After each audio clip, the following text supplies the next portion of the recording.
Hello, thanks for joining in.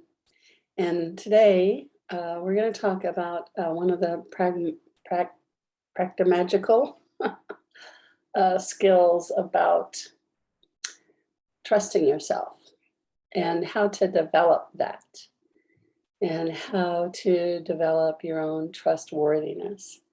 So this is your internal process. It's an internal journey.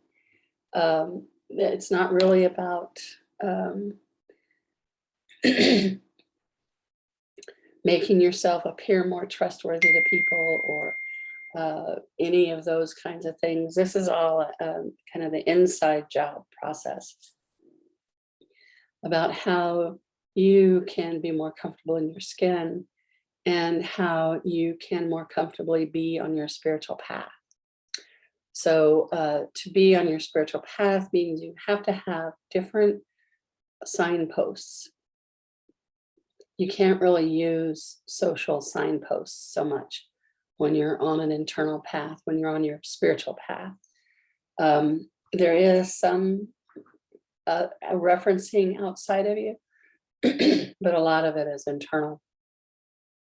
As you're developing your ability to tune in and know, or to follow the energy.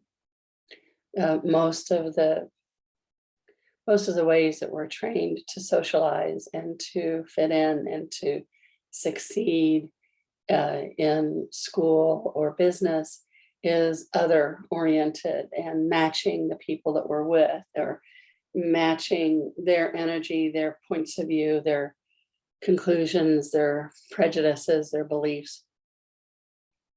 This is not that.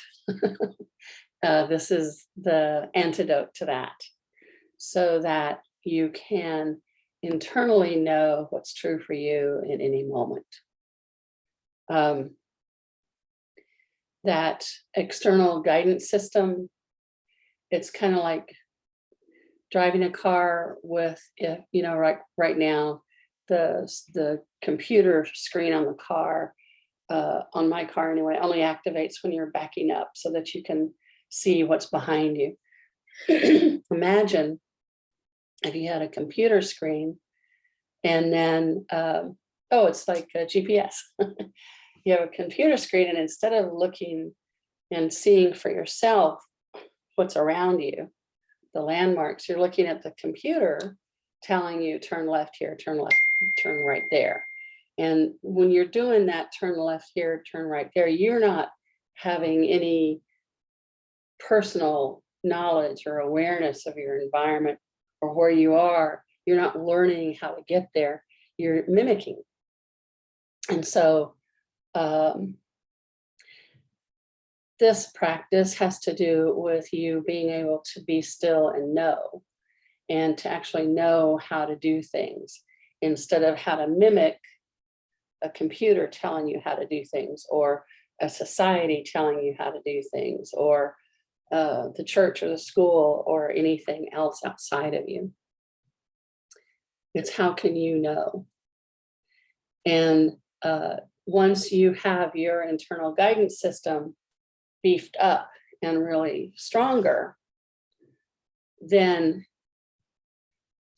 90% of your anxiety is going to go away because you know what you know, and you know that if you don't know, you can find out, and in ways that really work for you.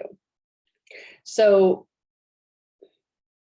in the beginning, and we have beginnings many times in our lives, contrary to kind of the Time Warner version of the world, we start over many times, and we are at the beginning many times in our lives.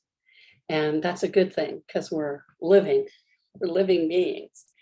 And so there's a lot of new, there's a lot of times when things are new, and it's a great time to reestablish, reconnect with ourselves in new ways. And and these new points, one of the easiest things to do is, instead of mentally going into the past and trying to unravel things is start from where you are and go forward. So start from where you are with what you have. It's a great quote. I can't remember it though. Start from where you are with what you have and go forward. And what'll happen is you'll begin to unravel things instead of having to go back on search and destroy missions to unravel things. This way, you and the universe are going to start to unravel things without your brain having to do the work, because your brain kind of causes a lot of trouble. All right. So what I'm talking about is asking just this really simple question many times a day as you're at work or in conversation with other people, or doing anything, doing the dishes, doing laundry, doing something you don't want to do, doing something you do want to do. And the very simple question is, am I doing my best right now? And if you always make the answer yes, then everything gets simpler. And what I mean by that is, let's say you're doing something that is not really in your best interest and is not really helping you. You can choose to do something different in that moment. So then you're doing your best. You became aware of something and you made a choice, and now you're doing your best. So it's this really great invitation to how to participate in what are you doing, what are you thinking right now. And the more frequently you ask this question, the more things get unscrewed. Things unscrew, they just unwind and unscrew up. Now, sometimes your best is 20%. Let's say you're learning something new. Well, in category A, you've been doing it for 20 years. So your best is pretty much 95%, right? And in this category, you're just starting at it. And there's a lot of things that you don't understand yet. So in this category, your best is often 20, 30%. Or you're under the weather. And so your best is not as high today as it could have been yesterday. Or you're distracted with some from some personal stuff. So you have to understand that your best we're live beings, we're living beings. And so our best changes all the time. And by that, I mean, sometimes it's 10%, sometimes it's 20%. I mean, let's face it, the whole percentage thing, it's a very male measuring stick thing. And it's compared to what? It's not compared to being a person. It's compared to drywall or a bridge or a machine. And as live beings, there's always so much going on that sometimes the best you can do at this thing that you're doing is 20%. And you have to understand that that is your best. So you can't say, well, 20% is low.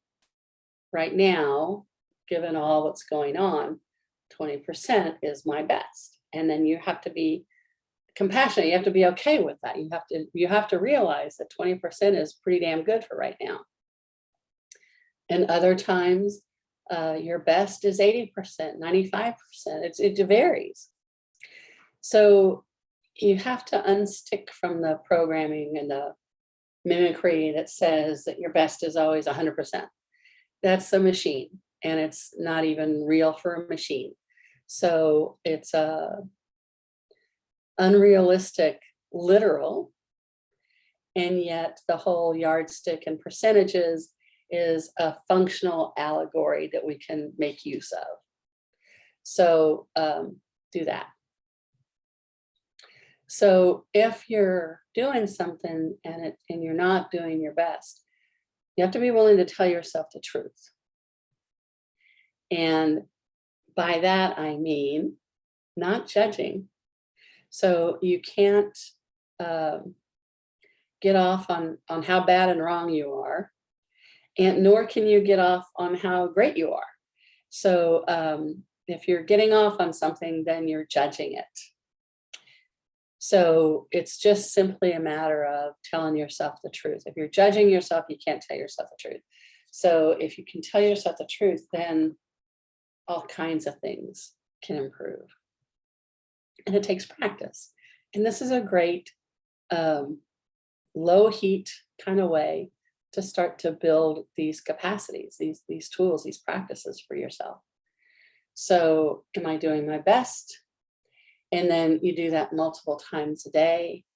And then when next week happens and you get some new information that you didn't have last week, and so often when we get new information, the stupid way we're trained by society is to look back and say, oh, when I did that on Tuesday, I made a mistake. You didn't make a mistake on Tuesday, you did your best. And you know, because you've been doing this, am I doing my best? Am I doing my best? All over and over and over again. And you do it for days and days and days, and then weeks and weeks and weeks. And then when you have new information and you look back at something you did before, you don't waste your time on blaming yourself and shaming yourself and making yourself wrong, because you know that you were asking yourself last week if you were doing your best. So maybe you can see how in the practice of this, many, many, many things start to unwind and unscrew. And then you're building your own credibility with yourself. You're showing up for yourself. You're participating in your own thinking and your own choices. And you're making choices. And you're building those muscles. And these are all, and I haven't even named all of the things that you get out of this practice, but they're all really nurturing spiritual practices, or spiritual muscles that you're building with this one practice, put it that way. And by spiritual practice, I totally mean energetic, non-corporeal, your infinite you relating to your body personality you, so that you're cooperating more and more and more, and co-creating a life that you can be comfortable in your skin in, and that you can be comfortable in your days in. So building your capacity, your ability, your habits, your awarenesses of being on your side, and doing your best in any given moment, and allowing that to be fluid, and checking in. All of these things support you in more ways than I've named. And the best way to find out whether or not any of this is true for you is to try it out. And not just, twice today and then forget about it, but make post-its. Try it out every day for the next 14 days.